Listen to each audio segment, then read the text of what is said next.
Okay, right. So, hello, subscribers and people that have found me on YouTube. This is Global Elite Discussion number 6, and I've got a special guest today. Some people that have subscribed might have met him. His name's Popeye, and he's going to talk with us today about contracts, government, jurisdiction, from a sort of a more of a law sense, because he's got a bit of a background in law, and he'll give you that introduction. So, hi Popeye, how's it going? How you doing, Cliff? Doing great today, and thank you for having me on the show. I appreciate it. And my background currently is I'm a law student with the Purdue University. Yep. I'm finished my pre-law degree with Purdue, and I did finish with honors with 3.95. And contracts has been my primary emphasis. Sure. Because in my opinion, and from everything that I've learned, everything is contracts for the most part, including the common law. Okay. Yep. I've heard that too. I mean, one of my favorite books is, or the most powerful books I've found is Brian Blum's Contracts, Examples and Explanations. And he explains the common law as basically being the common law of contract. That's what he calls it in there. Absolutely. And in fact, the two main things that would govern contracts in a binding sense is either common law or what's known in the United States as the Uniform Commercial Code, or Sure. the UCC. Okay.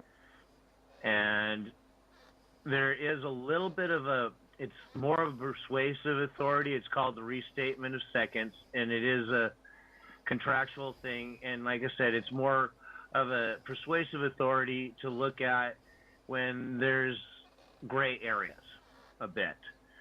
But in the real sense, though, and of course, what most people are told as far as what is the common law and or its contractual nature, they don't understand that because so often they're told that the common law is based on case law, jury and or judge decision. I've heard that too. Yeah, I've definitely heard that. I mean, in a way, I can see why they'd say that because case law is an agreement made for the record, is it not? It is. And of course, the most primary basis, which most people don't fully realize, is that the ultimate rudimentary maxims of the old school English common law was an implied contract that basically started from one person in town to the other, that we all don't harm or kill each other, we don't steal or damage each other's property, and we don't defraud each other in a business deal. And the injured party must be paid remedy somehow. So it was a contract right from the very get-go. It was an implied contract. Nobody signed anything. It was just understood by everybody in town. Just don't mess with anybody, and everybody be fine. Yep, that makes sense. And of course, then beyond that, then there was the contracts, and that was the obvious business dealings. You got some cows, I've got some corn. I need a cow, you need corn for your other cows. Let's do business. All right. So then, how does this thing called government come in? I mean, is it contractual in nature? I mean, it seems like it's quite threatening. I think that the feeling of threat would surely void a contract. Well, this is the biggest problem, I guess, the conundrum, if you should say, of the question of government, because it is 100% corporate in nature, and because of the simple nature of corporations cannot do business without a contract. It's just that simple. Okay. The problem does come in, as you said, is when you introduce a gun or any threat of violence, coercion, stress into the nature of creating the contract. Yep. It would seem, in any other sense other than government, that it would void that contract. Yep. Yeah, it's a fine line, isn't it? Because, I mean, in one way, the gun's there for enforcement, because, like if someone is done a major damage, or if they have committed fraud, or if they are, literally violent people, then this gun's there to enforce the safety of the people. So that's an interesting concept. I mean, there must be a very fine line there. Well, obviously there is, and the biggest issue is, in a general sense, if we were to look at society on a whole and what should or shouldn't be done, obviously we need to have some form of system somehow to deal with people such as murderers, robbers, rapists, people that would do actual harm to somebody. We do need a mechanism somehow in place, and that is basically what government was supposed to do. Somewhere along the way, it did get pretty obviously corrupted. Most people see the corruption. Most people don't understand the corruption, but yet they continue to validate it, thinking that they can change the system within their vote. And they kind of miss some of the coercion.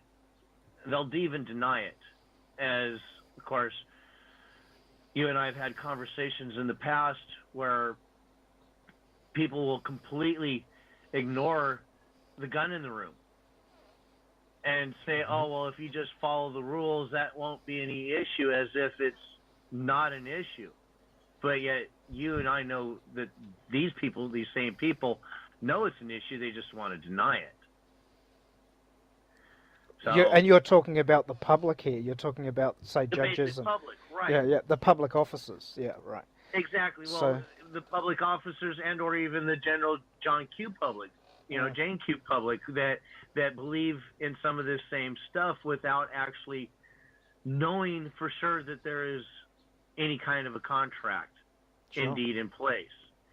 And of course, the biggest contract would have to be discussed in the general nature of government, since the base issue, or the base premise, I should say, of government is to protect and maintain the rights of the individual in exchange for a duty of allegiance. And this is a complete contract. It is supposed to be in exchange for one another. It is considered equal consideration. Yeah, I think it's called in Latin quid pro quo. Yes. Yeah. So, and of course... Okay, carry on. Yeah. I was just going to say the biggest issue in any contract is if one party breaches the contract. Right. And so, wouldn't that mean that I would require their protection? And if so, at what stage do you think I would require their protection?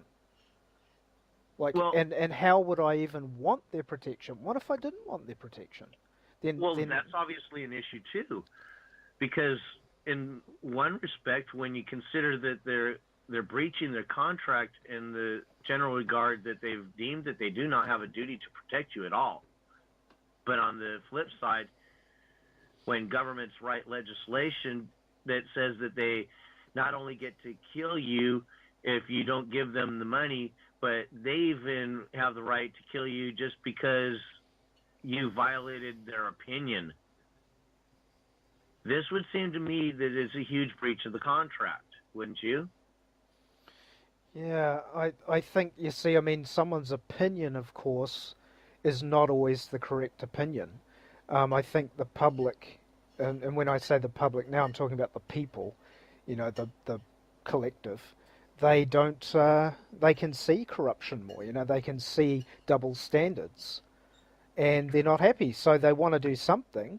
So wouldn't it be a good idea to point out their double standards? I mean, that's obviously got to be powerful, and say, hang on, I would think that would be one of the best ways to actually do it, and if enough people could actually stand up and express these I think that there could be an awful lot of change, because if we're to truly understand the basic nature of just contracts alone, and I say we, I'm speaking out of a little bit metaphorically here in the general sense of people in general. And by that I mean how much contracts actually are formed throughout the day. All day long, people are entering into and out of contracts, and they have no idea when they're doing so. Would it be fair to say? Would it be fair to say these people are in agreement, and that these little hidden contract things are people's agreements? Like if they believe something, then it's agreed, isn't it? Well, of course it is. And a simple example would be this. Excuse me. If you were to walk into your favorite sandwich shop, and the lady behind the counter, the lady that you used to dealing with all the time, is on the phone taking an order of some sort, and you usually have a pastrami on rye, you nod to her as if to say, I want the usual. She nods back as if to say, okay. Not a word has spoken, but the implied contract now is that she's going to make a sandwich, and pretty soon it's going to appear on the counter, and you're going to be expected to pay for it. This is actually entering into what would be known as a unilateral contract. The lady behind the counter is not expected to get paid until she produces a sandwich. Right. And you're not expected to pay until she produces a sandwich. Yeah, and I think people have no problem with that. You know, obviously that's just common for most people. Yeah, They go to the normal bakery, everyday it stuff. happens. So Yep. wouldn't it be true to say, I mean, a lot of people, a lot of my subscribers know a lot about this, and they know a little bit about legal things, and they know a little bit about government, and they know that the government does double speak, which, if you know, some of you that might not have heard of that, is really one word has at least two meanings. So when they use these words, they're using doublespeak, and so the public goes, oh, okay, well, you know, we think we understand what he said. That looks good. We'll buy it. So even if you were to challenge them, their words, you know, it's like again down to a definition of what is the word Absolutely. you use. One other thing people need to be doing if they are standing up is to look at the quality, look at the qualifier, look at the detail of the word, especially if it's an important word. And so what Right. we'd call that is, of course, a clarification. So these are little introductions to techniques that are important with any contract. And that means like with your husband, your wife, your children, to some degree, of course, children, as you know, you can't contract till you're of the right age. It's 16 some countries, 18 other countries. And Correct. so there are contracts with children on some level because they're going to make agreements with you, but ultimately that's where the parents have to look after the children contractually. So Right.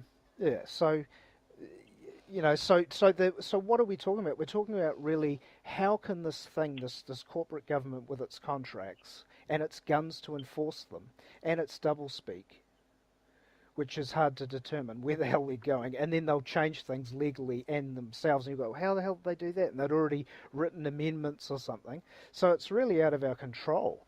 And so a lot of people want to be independent, and a lot of us that looked into contracts over the years have found, hey, you can do some really cool stuff with it.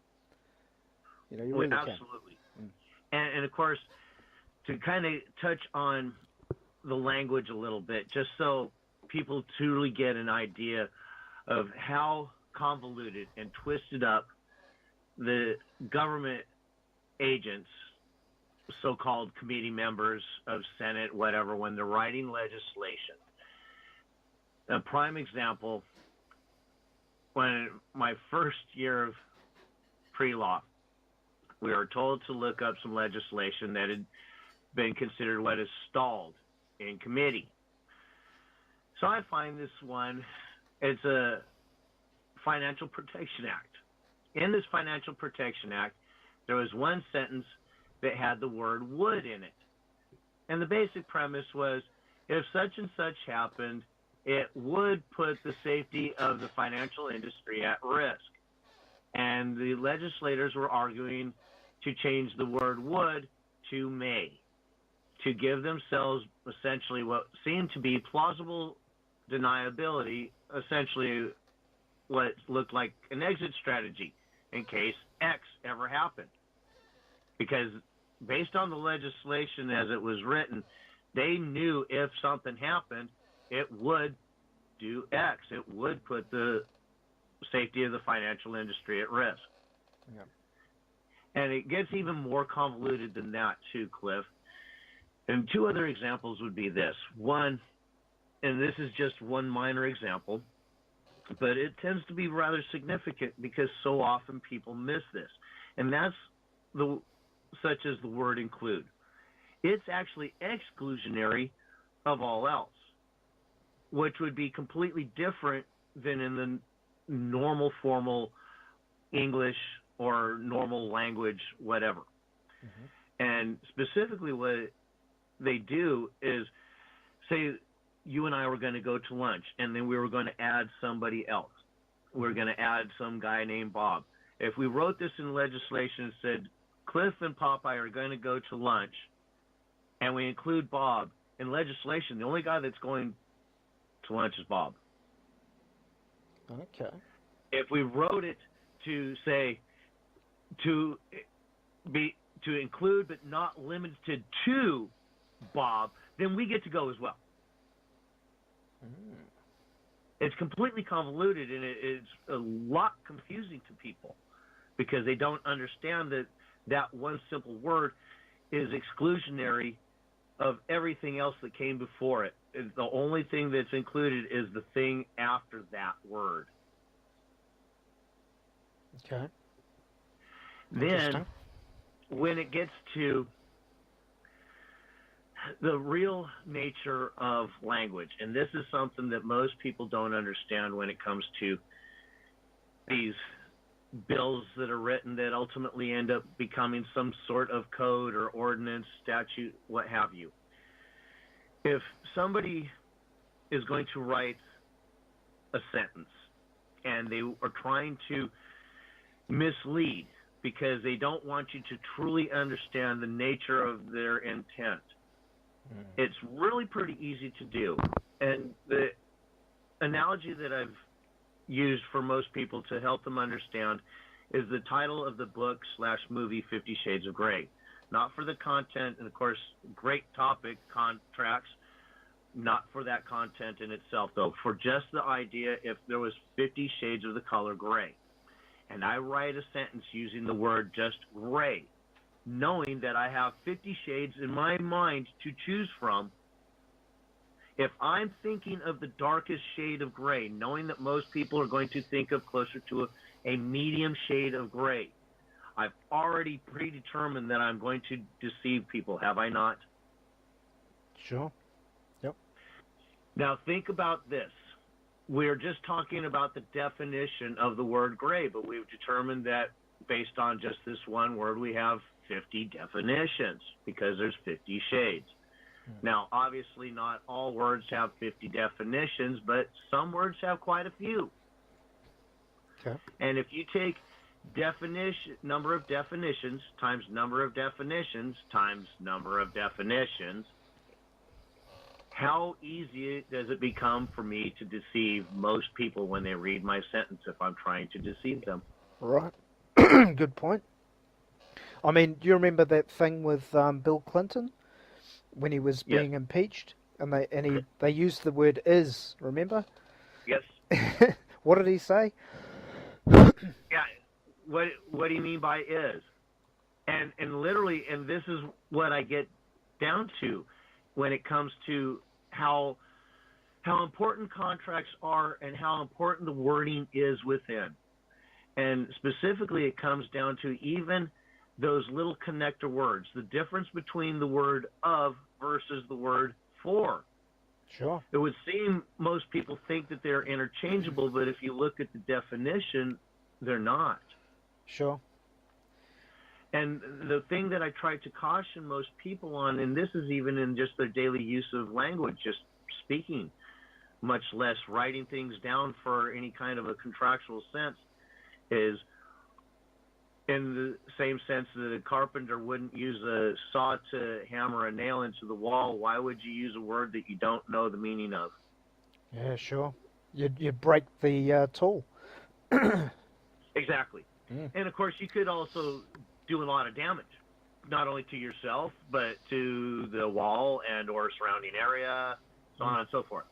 Mm. Kind of like the idea, and of course, this is a little bit of a different idea, but, you know, when we're thinking about some of these things, we have to be accurate. We have to be sharp and on point, because the wrong word, a misused word, and particularly if you're writing out a sentence and everybody thinks that they understand the intent of this, and particularly in the nature of a contract, but yet you and I have two different definitions in our head of one word. It's now not a meeting of the minds. Mm-hmm. So why is it that if you definitely say in court, if you challenge too many questions for a clarification, that they get all angry? I mean, don't you have unlimited right to ask for clarifications forever? Well, you would think so. And of course, in the general sense, you would. But the real problem is, and particularly if you're asking specifically for clarifications of, say, applicability of either a code, statute, jurisdiction, this is the one thing that they can't come up with. Mm. And even though they think, they being any of the government so-called agents, they may firmly believe that there is solid contracts in place. Mm-hmm. But they also are ignoring a huge piece of their own legislation, which, particularly here in the United States, is that little thing called the use of force continuum. Mm-hmm. That thing where I said that they could assassinate you, if you don't like what they're doing. Sure. And aren't they, I mean, even the assassination, if you were some mean Illuminati dude sitting there with the cat, patting the cat, going, yes, go and get him, and he'd get his slave to go and kill you, so he's got clean hands. And he might even mind control the slave to go and kill you, so he's got clean hands, as the contract was done. Well, sure, and of course, in the general sense, when we're looking at things from that higher up, that so-called powers to be, Illuminati, whoever, obviously most of these people are going to be the ones that keep their hands clean, and it's always been a cliche, so to speak, that you have to watch the man that keeps his hands the cleanest. Well, and of course, yeah, it may be a bit of a cliche, but there's an awful lot of truth to that too. An awful lot of truth to that. Yep. And of course, when it comes down to who's making what orders and how things are set out and all, it doesn't mean that the little peon cop in the street, the guy with the 5-year-old attitude and mentality and a gun, and he's pissed off because nobody's given him any cookies lately. Mm. He doesn't necessarily fully understand the whole mechanism, and nor is he expected to. He's actually kept in the dark purposely, and a lot of others are as well. Mm. And if you were to look at the basic nature of the entire structure, you can kind of see where at some point everybody starts to get it, and it's based on how they conduct themselves. Some of the things that they do to protect the true hidden agenda, so to speak, I guess if it would be. Yeah. And that is to truly hide that more corporate nature, the fact that we're really talking about something that needs to have a tangible contract with each and every individual they ever deal with. Yeah, it's true.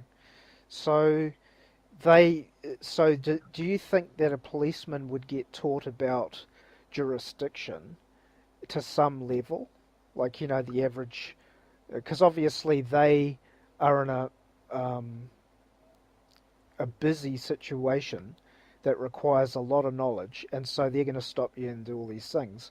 do they still understand or get trained basic levels of contractual jurisdiction? I don't know that they fully get that. They're told for the most part, what it seems is that, particularly if you're being pulled over for some sort of driver's violation, a civil infraction, is as it's called, they consider that driver's license is indeed a contract, and they do fully believe that at some point, not only at that level, but even further up. And the reason that you're always required every couple of years to renew that isn't because they're worried about whether or not you can still drive. It hasn't anything to do with that. And they'll still, every once in a while, make you take the so-called test just to make it look like that's what they're concerned with. But in reality, what it comes down to is between obtaining your current so-called license and the next so-called renewal, they have changed legislation. There's been changes on the books, new codes, new statutes, so on, and they are trying to renew the contract that they believe they have with you. Of course, like we talked about, though, in that use of force continuum, that is an absolute threat of death. Well, in any other contract, and they will tell you this, that you can't have a contract if you're being threatened with your life to enter into this contract. So there's almost like a complete divide in a way too, isn't there? Like it's a continuum, but there's a definite red and blue effect going on there. Absolutely, and it's a complete double standard as well, because they want to put, they being government, these legislators, and of course it's some of what they're told to do as well, but it is what it is nonetheless. They're trying to put these elements in place, hoping that people don't fully understand the true nature of it. And of course, every piece of legislation, when it comes down to it, is another term and condition of that contract. Sure. Or an amendment or something. Well, yeah, or a rider, or however you want to put it, because depending on the nature of whatever the piece of legislation is, would really define how it would be deemed. And of course, the biggest thing, and most people don't even understand this simple process of legislation, and they never have put it into the most simple rudimentary aspects. And most times when I've asked even my professors some of this, they didn't seem to even really understand it at the most rudimentary level. And in fact, it was a conversation with one of my professors that she said something about people thinking how their opinion is the right opinion and their opinion is the only opinion that counts, and how frustrating that is. And it occurred to me, though, that, and I turned right around and asked her this question, but isn't that what all codes and statutes and regulations are, particularly all the ones that pertain to a so-called victimless crime? Sure. There's a thing I'd like to point people to, and I don't know if you saw it, Popeye, but I did put it on the Awake Skype group, and it's called A Moral Entrepreneur. I nearly fell off my chair, because if you read it, and for the people, subscribers, listeners, if you look into the discussion section of my YouTube channel, you'll see the link to Wiki. It's there, so you don't even need to, But anyway, I'll check it out. Yeah, so what it's actually saying, though, is saying that wealth, money or material wealth, gives right to these, this is their idea of what they're doing, gives rise to them to get their moral priests, you could call them, to run out there, and some of them are fanatical, like they go too far, but to go out there and sell laws. It literally tells you that. And this is Wikipedia. So it's showing you the structure of how this money salesmanship works. And what I found, this is going a bit more advanced to what we were just discussing, but it leads into a thing called law merchant. And it's quite important to do with contracts because the judges are law merchant laws, or they use law merchant laws, or they use the Yes. law of the merchant. And so it's a whole, like when we use merchant, we're talking about mercury, communication, money, the water money, all that aspect. And so, yeah, it literally does. It goes into the law thing. There's firm connections. These connections of money goes into contract, right? I mean, did you ever come Right. across that in your law contract stuff? That it leads Well, into the money aspect? a bit, and this is the thing that I find so interesting about being in school. I actually learned far more outside of school than what they teach you inside school. Law merchant is not nearly covered as much as it should, and only now are we really even looking at UCC as much as it should be. Sure. And of course, and one of the things I think that we should probably back the train up just a little bit so that some of your subscribers truly understand where contracts started to come into play, if we're to believe some of our ancient writings. And that is, and particularly if you read the Old Testament of the Bible, and there's an awful lot to suggest that this happens to be true if you look through other writings, that the Canaanites, the Phoenicians, started to create contracts to move product from shippers to land-based merchants. And they started to use both human anatomy and natural environment to create the formal written language and legalese simultaneously. And this also helped in some of that deception, such as when the vessel must be in the birth canal for the seaman to leave.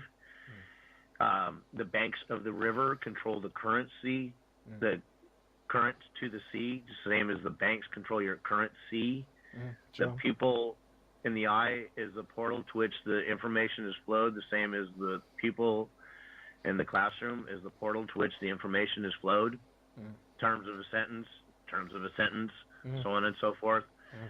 And if you look at these languages and you go down through the lines, you can see what they did. Sure.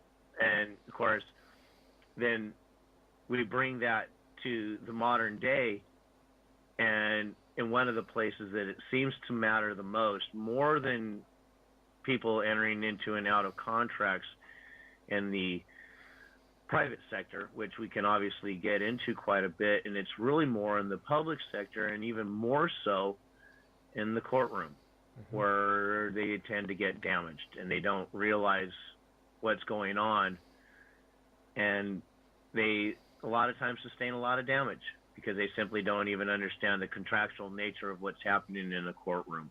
Sure. I've heard another thing I'd like to, I don't think I've asked you before. I've heard that government, and I've tested with this, and I think it's true to this point, and that government can only enforce contracts. That's why they have enforcement.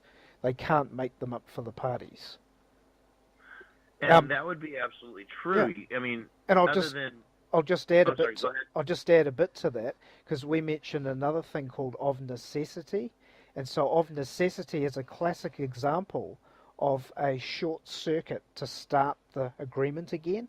Like you've got the of necessity means I cannot do it. So a man cannot be compelled to something he literally provable. Like if you've got a broken leg, you're not going to go for a run. So you can't do it.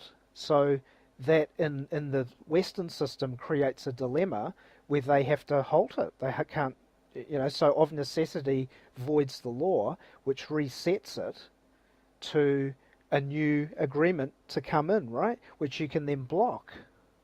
Right? Because now you don't have to agree again because the agreement is someone's opinion. And of course, then and this is where people kind of miss some things too, in that in so many ways, we do have to have some of these mechanisms that most people call government doesn't necessarily mean that they have to be in the form of the way they are of service provided at gunpoint. But in the general sense, such as if somebody has an accident and they need for the fire department to come and get them out of their vehicle and save their life and so on.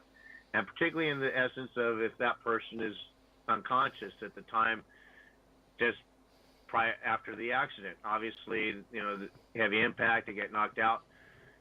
In order to save their lives, there is a necessity in law, which is a basic legal term, which means that the first responders are going to enter into a contract with you and that they're going to do everything they can to try and save your life. Mm-hmm. And you can't sue them for it after the fact because they were trying to save your life. So can I tell them if they come to save me, can I tell them to get lost? Well, if you're unconscious, that would be rather hard. Okay, if I was conscious and I was just crazy, could I say, no, go away? It's a little different. And that's a fine line because obviously if you're in serious need, you can actually deny it. You absolutely can. True. And people have. Mm. So that I think would be a little risky, obviously, but, depending on the level of your injury and all, that would be self-determined. But in the essence of somebody being unconscious, though, yeah, they're just going to assume that you want to be saved. So they're just going to do what they're going to do. They're just going to do whatever it takes to try and save your life at that point. Right. So they're automatically going to enter into a contract, and you've entered into a contract, and you were completely unconscious, but there's nothing you can do about it at that time. Okay. So do you think that we can talk about things of where you can contractually stand up to any misunderstanding or threat of force or some kind of impedance or some kind of, how would I word it, something kind of like crossing the line of assertion, or what would seem to be, how would we contractually stand up to that? Like... Well, like in the essence of, say, like maybe being pulled over by a cop on the side of the road? Yeah, well, maybe, or someone that's someone that, I mean, that's not a violation really, because you've got the plate on the car and all that stuff, so of course he's going to pull you over. But, like if he gets out of line and he starts pushing and you've done nothing wrong, then how do you stand up to him? And when I say wrong, I mean, you'd have to be doing something silly, but... right. You know what I mean? Well, obviously, my personal opinion is when you're roadside with the 5-year-old with a bad attitude and a gun, you want to be very ginger about how you handle that situation, because you could just end up dead on the side of the road, and simply just for asking the wrong question. Sure. So in that essence, I think that one of the safest things to do would be to essentially try to establish a bit of a contractual nature in that when they first ask you for ID, and this is something that is part of their code, statutes, and so on, that you ask for their ID. Mm. Yeah, that's quite. And you start off by making sure that all parties know who all parties are. Yep.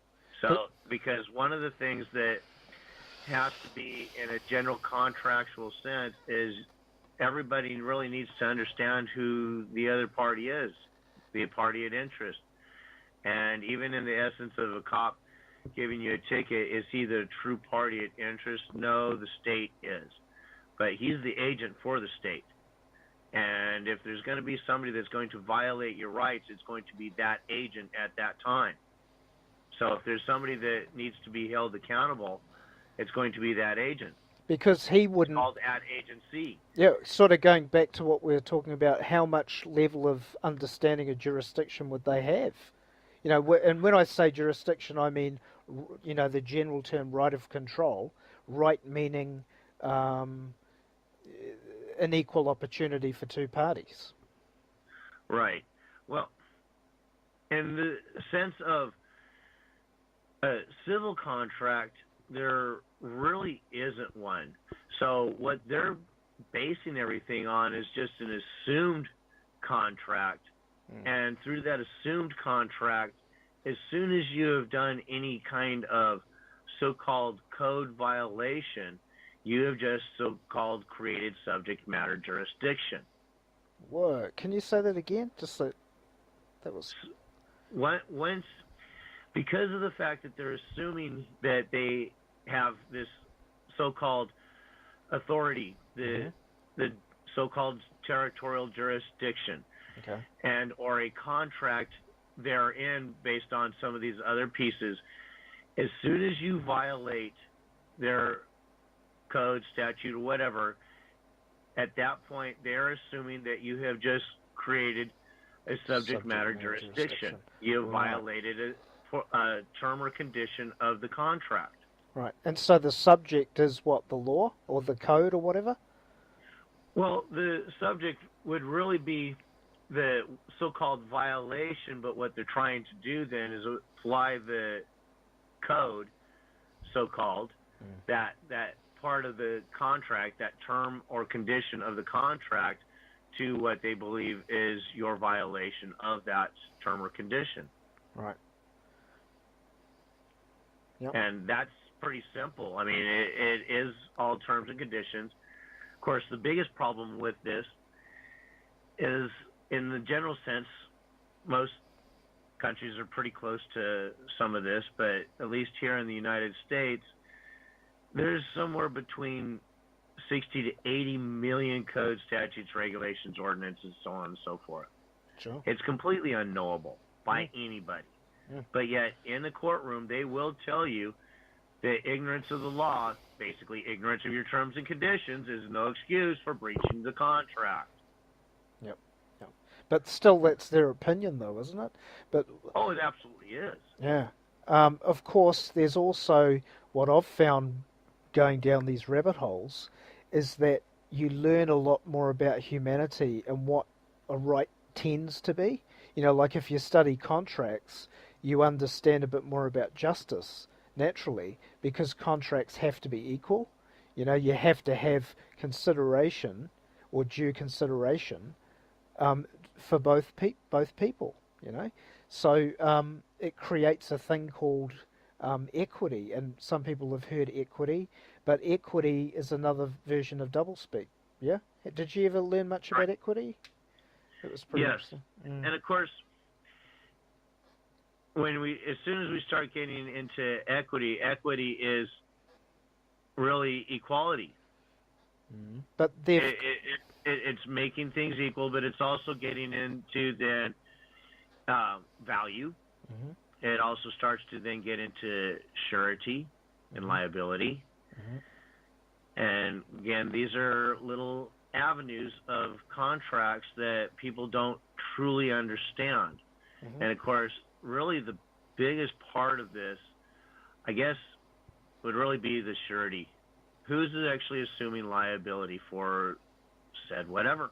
Good point. And then also, I mean, I've had glimpses of a thing called trusteeship, which is interesting for the fact that most people, or people that have been in business, would know that trustees are the responsible parties in a contract, right? In a contract. Yes. So we have this link as well of contracting parties between two parties and property. You get a thing called a trust. So that's where contracts link into trust law, isn't it? Yeah? Absolutely. And of course, so few people actually miss this one little aspect of even the so-called Constitution that was framed by the Founding Fathers, if it were. And that is, when you read just the preamble alone, if you understand contract law, or corporate law, I should say, and you also understand trust law, because in reality, a corporation is nothing more than a trust. Once you read that preamble, go back and read it with these elements in mind of what it takes to have a trust and or a corporation. That Constitution did nothing more than that. And in reality, if it is to be taken as truth based on what they're supposed to be, they being government agents of whatever nature, they are supposed to be the trustee, the only ones that are obligated to perform in any nature.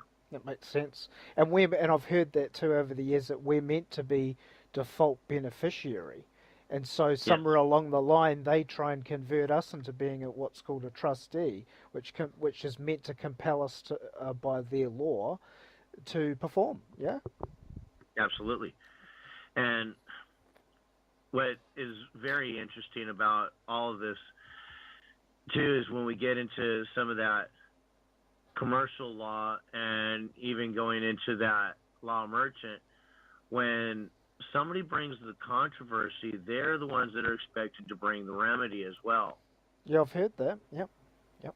And what ultimately ends up happening in the sense of most issues is it's completely turned around.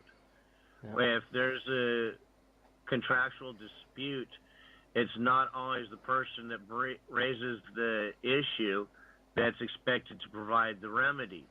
And of course, in the essence of some sort of so-called criminal action, less particularly a victim, an actual victim, where there's been actual damage, you're expected to assume the position of the trustee. You're expected then at some point to assume the position of the only person obligated to perform.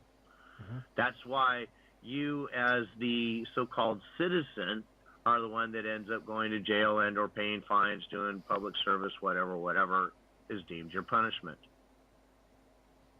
But in reality, if you were to look at what the true nature of a trust is, the only person that really should be the one outperforming whatever would be the judge, the one that ordered it. He's the one that actually should be out there doing whatever, because he's the trustee that ordered, said, whatever. Okay. And of course, if you're to look at it from the truest nature of a trust.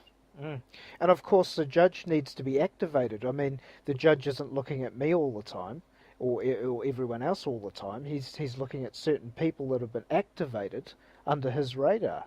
Yeah. Yeah. Yes. And so, what about the whole filing thing? I mean, if they, like people go and challenge jurisdiction, well, don't they have your name on file?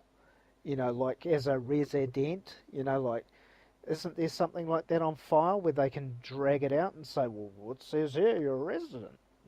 Well, yeah, of course, and there's always the whole birth certificate thing, and all of that is great and wonderful, but in the real world sense, we're still talking about apples and oranges.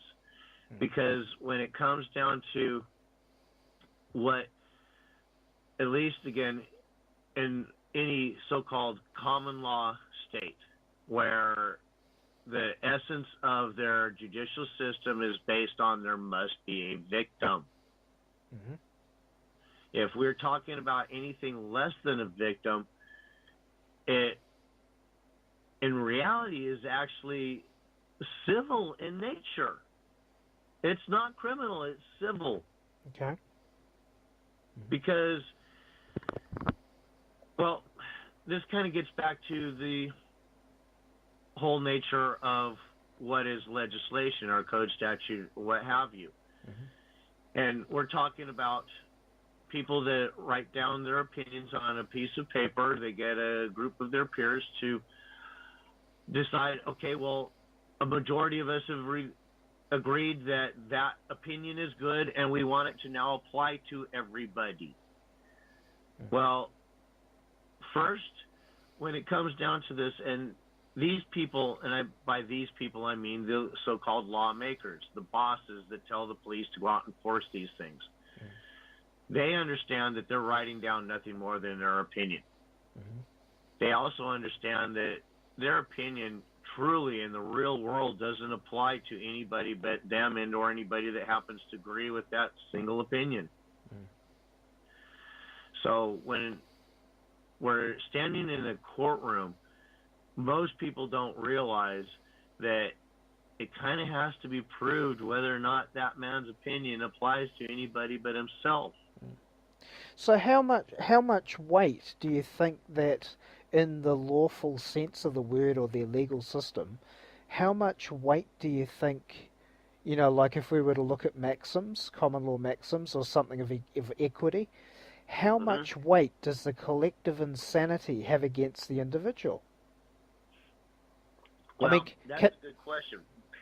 Because in the sense of, in the court of public opinion out in the street, it could actually weigh pretty heavily. In the essence of being in front of a judge, it's still a little different. And obviously, when you're standing in front of a judge, there's a huge difference because there's a couple of dynamics that change between just talking to somebody out in the street, trying to get them to understand the true nature of contracts and or government, of course. and dealing with some kind of a legal allegation. Mm-hmm. Obviously, the first issue is the gun in the room. Mm-hmm. But then, beyond that, is the simple fact that they're trying to push off on you the idea that you have violated somebody's opinion somehow. And in that courtroom setting, in a contractual basis, based on their own codes, statutes, regulations, the terms and conditions of the contract, of the so-called Constitution, there is this little thing called due process, which means that they have to follow their rules. Mm-hmm. And in every cause of action, every element of the cause of action must be supported with facts outside of the allegations. Mm-hmm. Yep. Which is kind of outside the code in a way then, isn't it? Or someone's opinion. Yeah. So they're going outside of that. So what Popeye's just said is that there's another set of rules beyond statutes, codes, and ordinances. There's another higher set of rules that governs these little wee tiny little tickety-boos that keep annoying people. Exactly. And I think I'm assuming, but I seem to get the feeling that a lot of the little laws, like they call them bylaws or whatever, are less effective. Like there's probably millions of them, but they're less effective. It's really the big solid bottom end of the machine of, like property destruction again, or some massive fraud that's cost a lot of people property that is affecting their lives. So all of that kind of thing should be guarded and treasured. But if it's getting into like what we call political correctness, which most of the subs know about, is this is what we're doing it for. Some people would say, well, why would you even get into this? Well, it's because the political correctness, these little itty bitty bloody mind control thought things, are taking over our bloody mind. They're colonizing our mind. So we need to block these little niggly little things and push back a bit, because it's not going to end pretty. No, and one of the things that I find interesting is when talking to different people, it becomes pretty apparent, particularly when asking the right questions. And obviously, one of the questions to get people really in tune with the base premise of they live in the common law already. Yeah. Most people don't even think about this, but they already do. Yep. And, of course, this goes back to what I was stating earlier about that estimated 60 to 80 million code statutes and regulations, this unknowable number of stuff. Yeah. Based on this number alone, it has been estimated that the average person daily commits at least 3 misdemeanors and as many as 6 felonies every day, based on stuff that they just don't know. And this is with these people trying to just do no harm to their fellow man, the basis of common law. Yeah, so it's kind of like the big fundamentals again, going back to what I was saying, where you've got this kind of hierarchy of laws, if you can imagine in your mind, the Great Pyramid. Only the tip of the pyramid is the more common law, grounded, grounded, we intuitively as humans know what's right or wrong because we each have survival mechanisms, and these survival mechanisms can be overdone, and that's why we've got a crazy world. But generally speaking, it's intuitive, and we know what's right or wrong. We know if someone Right. deserves property that they have, if they've worked for it, they've exchanged, they've made agreements with other people, contracts, and they bought their property, no one's got a right to take it, nobody at all, including these law merchant. See, law merchant, of course, again, is just a big salesman. He's an expert salesman, and as we know, he's got think tanks now, he's got TVs now, he's got everything. So we need to, these contract things, what I've found is you start to think about your own agreements, your own beliefs, and then you start to think about your own evidences of fact. What do you want? Absolutely. Yeah. And of course, and this is where, too, when people talk about not doing any harm and what rights they have and all, in reality, and of course, this goes right to the common law of the four maxims: just do no harm, and that a basic right is your ability to do whatever you want as long as you don't harm somebody else in any way, shape, or form. Their physical being, their property, business-wise, whatever the case may be. You're free to do whatever you want. This is the basic idea of the common law. And, of course, in a contractual sense, it's still there in that as long as I don't harm you, I'm not killing you, I'm not damaging your property, and you're not doing the same to me, everything's hunky-dory. It's still an implied contract. Sure. And I think the other evidence of that most things are contractual is that most people admit they don't read all their contracts. And so this is a problem. We don't ask enough questions and points of clarification about most things in life. Like, for instance, people carry around a whole lot of cash, and it's like they don't even know what a Federal Reserve note is. So, Right. so the idea again, it kind of supports the whole idea of questioning your reality all the time, and questioning people that come in and question their words. Question everything. Get Right. clarification on everything. I think that's what humanity has lost as a whole is it's let things go. Big Brother's come in with its tentacles. It's softened everybody up, as most of the Western world can see for sure. But it's tainted with evil, isn't it? It's tainted with evil. It's tainted with, we'll give you this quid pro quo, we'll give you this consented lounge, but we're going to give you some poison with it. We're going to give you a whole lot of shit with it. And that shit is unnecessary. This is our point, is that, and people are frustrated because they're giving you a whole bunch of lies and poo, and then we don't even know how to fight back. So it's like, well, you've got to get in and learn these basic ideas of contract to create the equity, because you're using these ideas of law, what they call contract law, whatever, these equity principles, so the person has nothing to fight.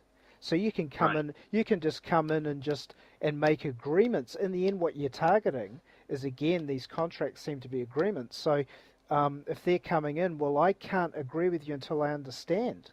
See, so there's the logic to get them to compel them to explain to you that I can't move forward. You can arrest me if you like, but I don't understand what you're saying. You're going to have to at least clarify that word. Or know the party, like you said. I mean, I want to know all about you. I definitely want your identification. I want to, Sure. Yeah. And this is something that I think really it kind of comes down to the most basic sense of contracts is understanding really that there needs to be at least 4 basic maxims in a general sense to have a contract, but contracts do come in many forms. And obviously, like we talked about earlier, there's unilateral, bilateral, so on and so forth. There's many different ways to contract. But in every essence, there has to be at least equal consideration, mutual benefit, terms and conditions, which is also where legal capacity and or meeting of the minds comes in. Hmm. regardless of whether somebody can physically perform said duties. At least they have the mental capacity to understand what they're supposed to do. And then, at least in a general sense, 2 wedding signatures. But this is a bit of a gray area as well in a true contractual sense. If we're talking about something that is in writing, the only signature necessary is actually the person that's obligated to perform. But in a general sense, though, if you and I are entering into a contract of whatever essence said contract is, there is always an obligation to perform on both sides. So it would always seem to me that there should always at least be 2 signatures. In the essence of, say, a driver's license, there's 1 signature. Where's the other party? Yeah, where's In the the essence, good point. what's that? Good point. And that kind of reminds me of what you mentioned, that surety thing. Yes. Who's the surety? Who's the... Well, in the essence of what should be, it is supposed to be the public servants, the trustees. But because of the fact that yours is the only signature on that so-called contract, gee, I guess you become it, since you're the only party at interest in that contract then. Good point. Nice. And then so now you've given yourself more power by your own recognizance. Well, it would obviously seem that once you're obviously identified as the surety and that you're the only true party at interest, gee, it would seem to me that since you're the only true party at interest, you're the only one that can truly change any terms and conditions. You're the only one that can truly make any offers and or accept anything. Well, I believe I can make a public record however I like. I mean, isn't that fair? Well, of course. But then of course, you're the only real party at interest. You're the only party that can make a record. Yeah, but then also their public policies to protect the people from any of someone going too far, right? You know, like, I can't do anything because their public policy will limit it for the protection of the people. So it's like, well, you see what I'm saying? So how do I do what I want? By proving I'm not damaging, by proving I'm not in defraud, right?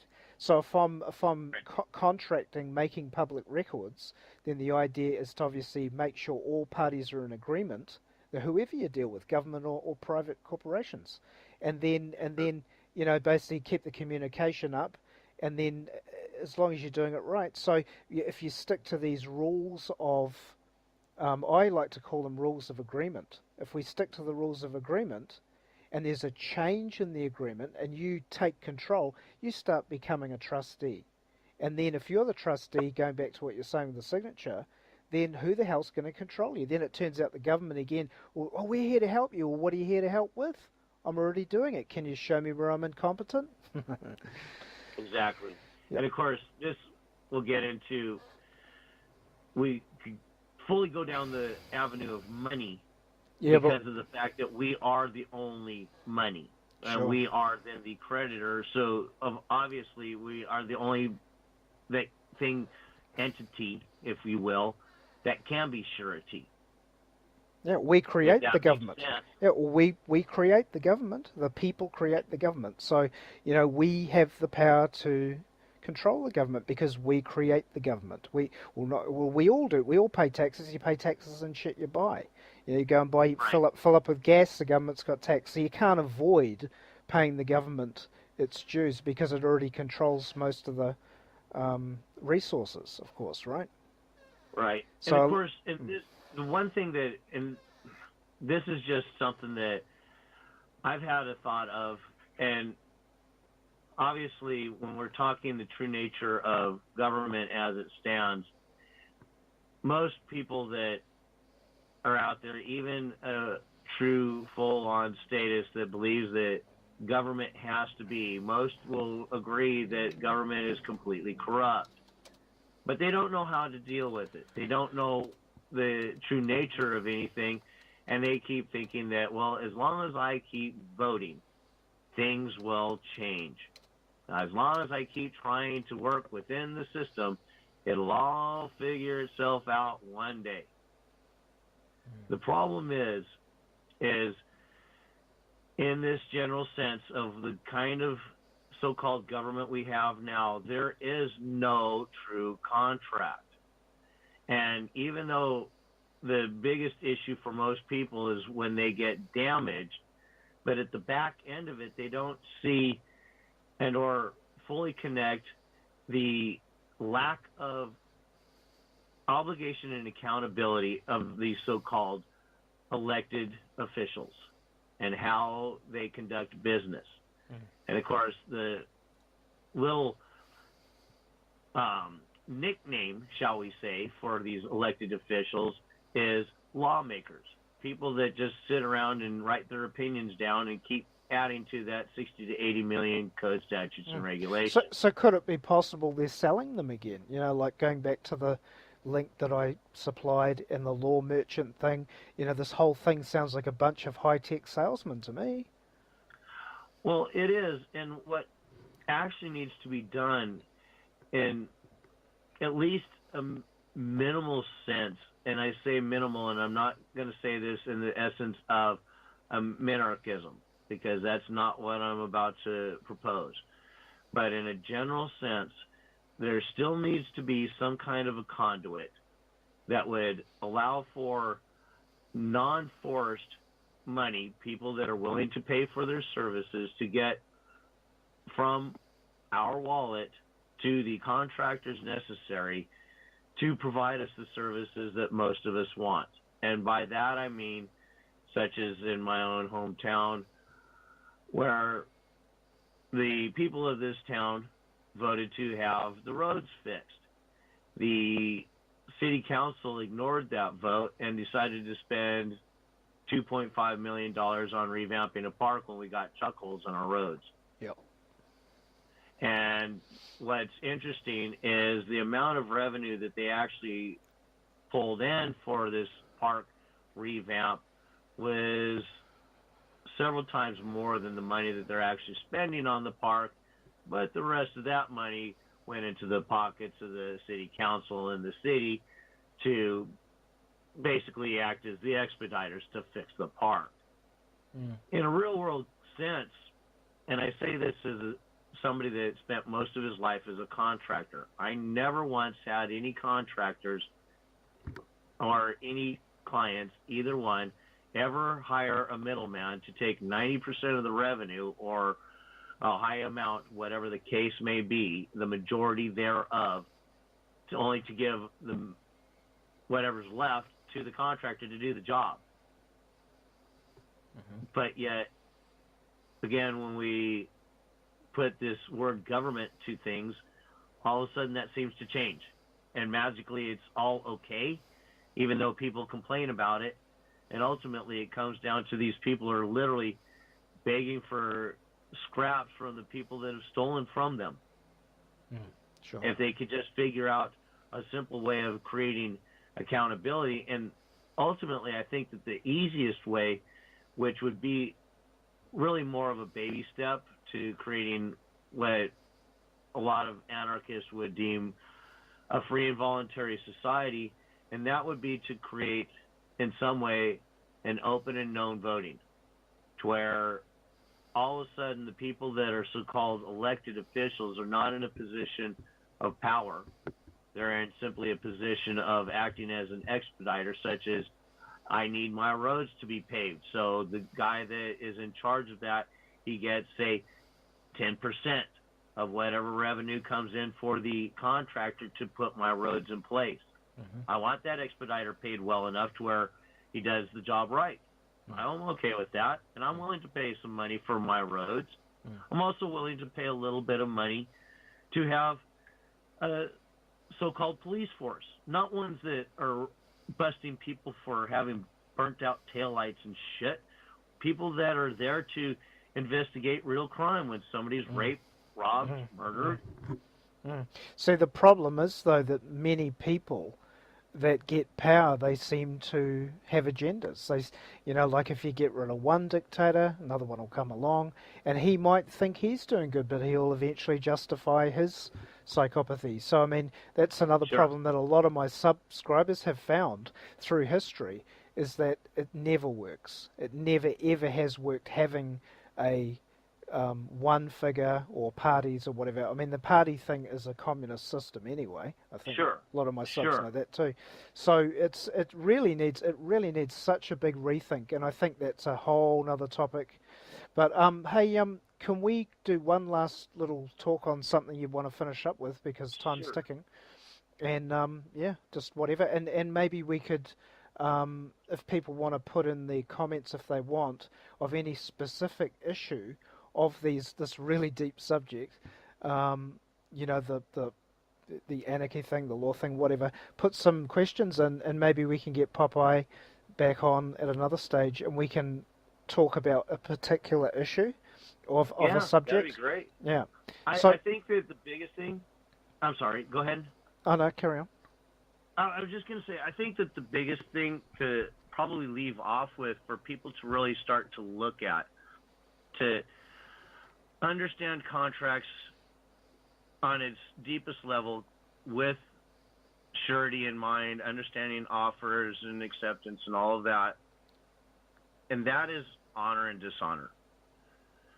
I don't think that people truly understand in even the slightest sense how to maintain within honor, within any kind of an offer and or any kind of a business dealing. And specifically, so often a lot of this comes down to, particularly like in the essence of, say, like a courtroom setting where they're going to make you an offer. Well, everything is negotiable. Everything is negotiable. What happens is when they offer something and people just automatically say no, well, they go into dishonor at that point. If they accept whatever it is and say, well, I'll accept that if, because you can always put something else in there. It's all negotiable. Negotiable. That's right. And I totally agree, man. I mean, I've been doing this for years too, and I've found that, like the negotiable aspect, some would call it diplomacy. I think it Yes. was Kissinger said diplomacy is the art of restraining power. So he's saying, for all parties, when he's talking, he's telling you the truth. He'll tell you a general thing, and it's up to the people to go, oh, okay, because he's doing it for a living. So, and he's right. It's the art of restraining power, because once you understand these contract equity, and the modern system is inequity. A lot of people know that. So Yes. when you're using these higher sciences, they're meant to be called sciences, you can get more control of threat. So we don't deny that there's a threat there. That's why we're talking about it.